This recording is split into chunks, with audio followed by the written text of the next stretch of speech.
Hello குட்டீஸ், இன்னைக்கு நம்ம பார்க்க போகிறது 5ஆம் வகுப்பு அறிவியல் பயிற்சி நூல் 2ஆம் பருவம் பத்தியை படித்து விடையளிக்க. அருண் தன் பெற்றோருடன் தொடர்வண்டியில் பயணம் செய்து கொண்டிருந்தான்.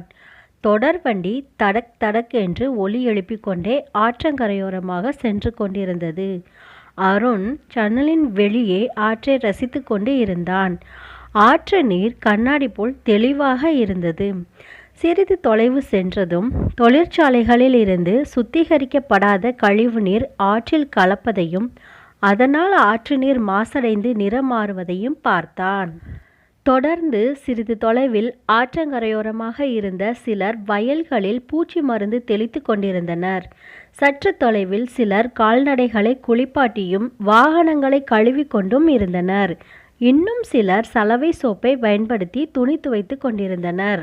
வீடுகளில் இருந்து வந்த கழிவு நீர் ஆற்றில் கலப்பதையும் பார்த்தான். ஆற்று நீரில் நெகிழி கழிவுகள் மிதந்து செல்வதையும் பார்த்து வருத்தப்பட்டான். இன்னும் சிறிது தூரம் சென்றதும் ஒரு பெண் ஆற்று நீரை குடத்தில் எடுத்துச் செல்வதைக் கண்டு பதறினான். அருண் பதறியதற்கான காரணம் என்ன? அசுத்தமான ஆற்று நீரை ஒரு பெண் குடத்தில் எடுத்து செல்வதை பார்த்து அருண் பதறினான்.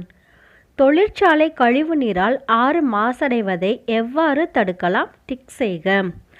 ஆப்ஷன் இ, கழிவு நீரை சுத்திகரித்து விட வேண்டும். ஆற்று நீர் எப்பொழுதும் மாசுபடாமல் இருக்க நீ கூறும் வழிமுறை என்ன? ஆற்றின் ஓரங்களில் மரங்கள் மற்றும் புதர்ச்செடிகளை நட வேண்டும். இந்த வீடியோ உங்களுக்கு பயனுள்ளதாக இருந்திருக்கும் நம்புகிறேன். இதே போல் இன்னும் பயனுள்ள வீடியோக்கள் உங்களுக்கு வேணும் அப்படின்னா மறக்காமல் சப்ஸ்கிரைப் பண்ணுங்கள். நன்றி.